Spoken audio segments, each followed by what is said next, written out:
Тәңір таудың түйесі. Жаратқан жаббар ие 12 жылға хайуандардың атын беріп жатыр екен. 11 жылға 11 хайуанның атын беріпті.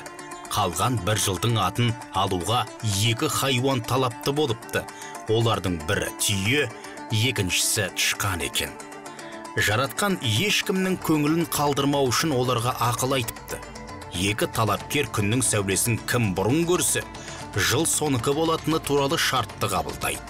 Түйе бойына сеніп, күннің сәулесін тышқаннан бұрын көретініне сенімді болады. Күннің сәулесін бұрын көру үшін түйе күншығысқа қарап тұрады. Тышқан Тәңіртаудың шыңдарына көз қадап тұрады. Кез келгенде ұясынан шығып келе жатқан күннің сәулесі Тәңіртаудың шыңдарына түседі.